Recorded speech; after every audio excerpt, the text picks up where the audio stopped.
Clementine Morrigan is a writer and literary punk who has published 6 books and made thousands of zines by hand over the last 25 years. Clementine explores complex and challenging human experiences, including incest and other forms of trauma, polyamory, and queer sexuality, with passion and integrity as a responsibility and a calling. We talked about the constructed nature of confessional writing, cancel culture, and a sense of vulnerability that requires us to be aware and responsible about engaging in the right kinds of vulnerability, given the context and our ability to deal with the experience if we are hurt. Here's my conversation with Clementine.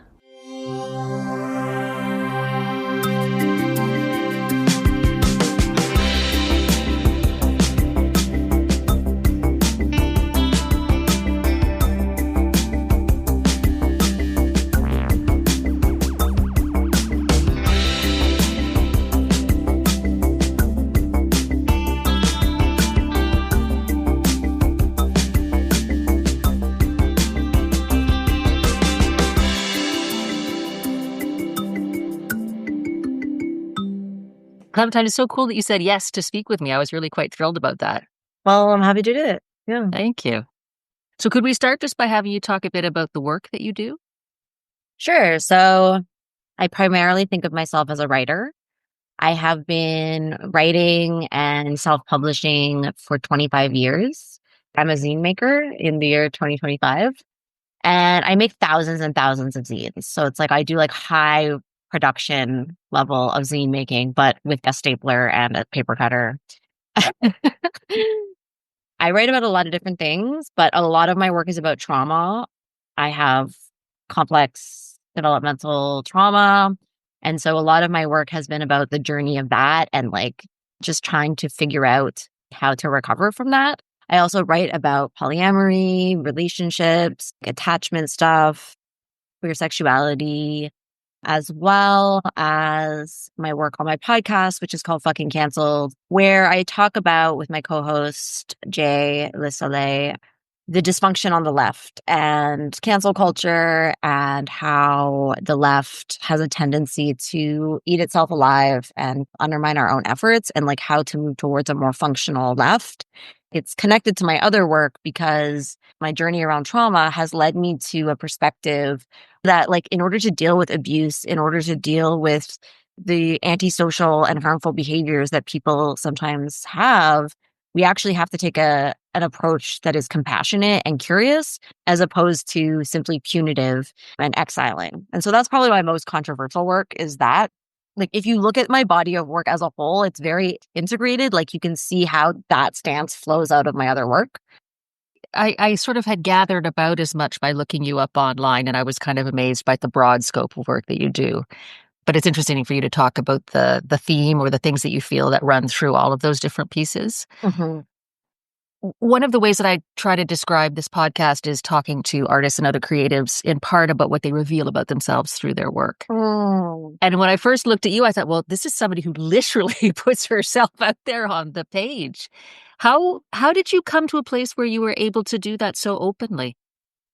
So it's funny. I'm a funny person to talk to on this topic because yes, my work is frequently described as like extremely revealing because I write about basically the most personal topics, very taboo topics, and I write about it publicly. Like my introduction to zine making, because that's where my writing comes out of. It comes out of zines. And when I discovered zines, I was 12 years old. I discovered them in a book called A Girl's Guide to Taking Over the World, which is like a compilation of zines made in the 90s. And this book was definitely age inappropriate for me at the age of 12. However, I mean, I was going through a lot as a 12-year-old. And some of the things that I was going through is one, that I was being sexually abused in my family. And the other is that I knew that I was queer and I was closeted. And so like these really huge issues that I was dealing with that I had absolutely no one to talk to about it with, I had no way of making sense of my experience. There's like a subgenre of zine culture that is called per zines, and per stands for personal. And it's a genre of writing that is literary, nonfiction, memoir style writing that could be described as very confessional, right? Like zines are this space where There are no gatekeepers. No one is in charge of telling you that your writing is good enough. Anyone can make a zine. And also, nobody can tell you that certain topics are off limits. And so, in zine culture, there was this explosion of writing, primarily by women and girls, about really taboo topics, and especially around things like trauma, surviving sexual abuse, and also like sexuality stuff, queer stuff. Like, and I was already a writer. Like, as a kid, I was always writing. But this showed me that there was a place for me to write the truth, for me to actually say the things that were forbidden for me to talk about openly in any other context. That's where my writing comes from and through. I was actually recently looking at the first zine that I made when I was 13 years old. And yeah, I'm talking about that. I'm talking about how writing was the place that I could put anything and the one place that I could tell the truth, and how absolutely fundamentally necessary that was for me. Because at the time, I was living a life where I was being totally dishonest. I felt completely like I could not be honest in my life, both obviously because of the sexual trauma that was going on in my family, that you weren't allowed to speak about it or acknowledge it in any way, but also knowing that I was queer, being in like a small town 25 years ago, that was very difficult. And it was like an active deception that I was constantly engaging in. And so writing gave me this place where I could tell the truth. And over the course of that process, over the course of many years of me doing this, sometime in my early 20s, the line between who I am in my everyday life and who I am in my writing started to blur more and more. And I just started to be this person and to be this vulnerable and this clear in my writing. And the two things are basically the same thing for me. Like, writing is about telling the truth for me. So when you did your first scene when you were 13, was that just for yourself? Is that something you shared out? So you did. Okay. So basically, like, there's this magazine called Broken Pencil Magazine. And it's like a magazine that reviews zines, and it still exists. I told my parents about this, that I wanted to make zines, and I was able to get my hands on this magazine. And then basically you could write to zinesters. They would have their address, and you could write and you could send your zine to them. Obviously when I started out, I was a little kid trying to figure it out.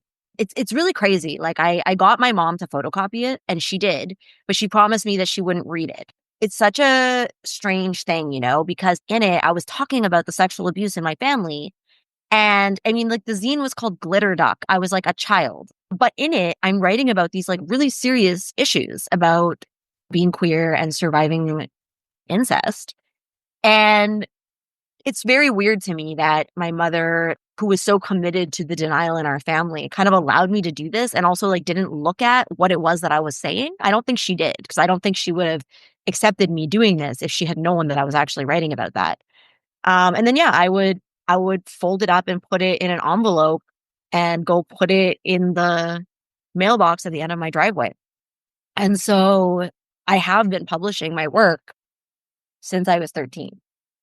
I'm trying to imagine a 13-year-old with that much intention and courage to do that and express your life out in public when they were things that your family wouldn't look at, but you were able to get past that and put it out. So what was that? Did that feel like when you were able to put your story out into a space for other people to see?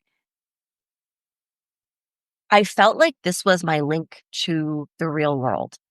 I knew that what was happening to me was fucked up. I don't think that I conceptualized it as clearly as I can conceptualize it now, but I knew that I was not safe in so many ways. Like, I was not safe in my family, and I was not safe at my school, in my community, because of the fact of being queer as well. So I knew, like, I had this idea as a child that, like, I only just have to grow up and get out of here. I was extremely, obviously, you can imagine, I was really, like, I guess people would call it mentally ill, but I don't think that that's the right word for it, because it's a perfectly normal reaction to what was happening to me. But I was like very, very distressed. And And it was hard to survive that. And so the writing and the knowledge that there were these other people out there that like I could make contact and my words could get out of this house and out of this town and exist somewhere. It was a lifeline. There's a related story to this that I feel like I'll tell because it's pretty cute and it's pretty relevant to what we're talking about.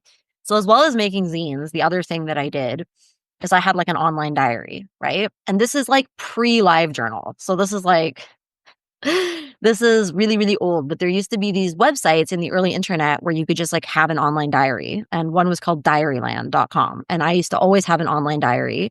And I used it in the same way as I use zines, where I just was completely honest and it was completely anonymous.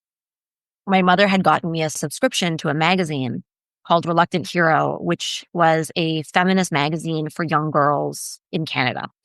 And so it was like one of my favorite magazines and I read it all the time. And I have no idea like how this happened, but basically the editor of Reluctant Hero contacted me through my online diary and said that they wanted to publish some of my writing, which was crazy because my entire dream obviously was to be a writer. But the writing that they wanted to publish was about me being gay. And so I was like, I can't publish this under my name because I'm in the closet and I can't let anybody find out about this. So I was like, I'll publish it anonymously. And they said they would. And then I never heard back from them. And eventually I found out that the magazine had gone under. And so I was like, I guess they never published it. And whatever, I just moved on with my life. And then I guess what felt like a very long time later, but that's because I was young. So it really wasn't that long. It was like a few years, but that was when I was 13. And when I was 17, I had moved out. I moved out when I was 16 and I moved to Toronto and I went to a queer alternative school for kids who had dropped out of high school in part because of the homophobia that they experienced because I had come out by them. And so I was in Queer World in Toronto, and there's a bookstore in Toronto called Glad Day, which is like the oldest LGBTQ bookstore in Canada. Me and my teenage gay friends would go check it out, and they had this rack at the back that was old magazines and stuff. And I found old issues of Reluctant Hero, and I found my writing they had published it. I don't know why I had never been told or I had never found out about it, but I found it. And it was literally like, it's so cute and like heartbreaking, but it's literally like, am I in the closet? No, I'm buried at the back of the closet behind boxes. Okay. Like I was like 13 years old. Writing was always a place where I could put the truth. And I think that doing that over and over again eventually just built up so much courage inside of me to just be in the truth all the time. And now at 38, there's no gap. Like who I am in my life is who I am in my writing. That's a really big achievement that I have managed to bring my life to that place where I can actually be this honest. And I do think I push that edge in my writing. Like if there's things that I don't want to fully own or face or integrate, I'm definitely going to write about them. And then that's going to kind of make that happen. So when I did go listen to your podcast, I got a bit obsessed, and they're long, right? Then you guys go deep in you and Jay. Sorry, Jay. Okay. And I have to admit, I think it was only last year that I heard of cancel culture because I heard it on some show and I was like, what? Somebody got canceled? I don't know what that means. I had to look it up. Okay, like, wow. Oh, God. I know. Obviously, I live like on another planet that I've missed all of that. But what I love about listening to you and Jay is there's such a spirit. Well, there's an intensity and a passion for trying to address what's going wrong, but there's also this huge openness to people to express whatever view they may have. And you and Jay are going to say, hey, thanks for sharing that. Let's talk about that some more. And it seems to be an attitude that just isn't, I hardly see that at all in this culture today. Yeah. I think that it's a value that comes out of our experience in 12-step culture because both Jay and I spent over a decade in AA. This idea that you can hold really fundamentally important things in common with someone who's very, very different from yourself, and just being in contexts where you're sharing space with people who are really different from yourself. I'm in a very like lefty, queer, political subculture, and it's very common for people to be very similar and to have very similar, shared views and shared whatever. Like that's normal in any subculture. But in the subculture that I'm in, there's also like a great deal of intolerance towards being able to be in conversation with people outside that subculture. And there's an expectation and a demand that other people learn the codes and rules and beliefs of our subculture, right? In order to, so that we feel respected. But I don't think that we actually acknowledge that we don't also know how to be respectful in other subcultures or other cultures. There's many ways in which I might put my foot in my mouth or accidentally be disrespectful without meaning to. And so that gives me a little bit of humility to know that like other people who might, for example, Jay uses they, them pronouns. Not everybody knows that. And not everybody knows how to use those pronouns. And I could take that, and I think I used to when I was younger and I was really intensely in this subculture, like I was taught to take that as such an offense, little things like that, right? I was taught to take little things like that on the same level as when kids used to call me a fucking dyke and throw shit at me in school. But it's very ungenerous, and it unnecessarily puts you in a situation where you feel like you're being victimized when that might not actually be what's happening in this situation. So that's part of it. And then the other part is just that like, I actually take the concept of discourse very seriously as a writer. I believe that the work of ideas and producing ideas is extremely important human work, and it's extremely important political work. And I have a very strongly held value that all people have the right to take part in discourse, and all people have the capacity to think deeply and to consider ideas and to actually contribute to the human conversation. In the subcultural, like social justice spaces that I'm a part of, what has happened instead of that is that we force people to memorize what the correct opinion is on whatever topic. And then it's like the expectation is that we memorize those and then we repeat them. But we don't ever ask questions. We don't think honestly, sincerely about what it is that we're saying or what it is that we are reading or listening to. And unfortunately, the social justice subculture has actually taken on certain elements that are very similar to fundamentalist religion, in that people feel deeply afraid of asking questions or having dissident perspectives. We are like, okay, we want people to be able to think carefully and openly and to actually ask themselves what their principles and values are that are underlying their opinions. And yeah, we need to have a tolerant, open environment in order to do that. So, I mean, I think it underlies everything that we've been talking about, but how would you describe what vulnerability means to you? Vulnerability is the ability to be hurt. It's the openness, and it's an undefended, open position that allows you to be hurt. But I think that we need to do vulnerability in a skilled way. We can't just be doing vulnerability at random, because it's not a good idea to open yourself to the possibility of being hurt in contexts where you're very likely going to be very severely hurt and you have no ability to deal with that, right?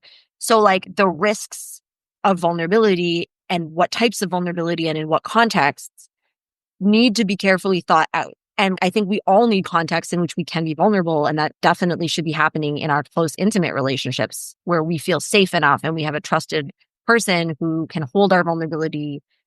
And then those of us who choose to do creative work or political work or intellectual work or any kind of public facing work, we're choosing levels of vulnerability that are happening at larger scales and in contexts in which we certainly do not know like who's receiving our vulnerability. And so we certainly cannot trust them necessarily, right?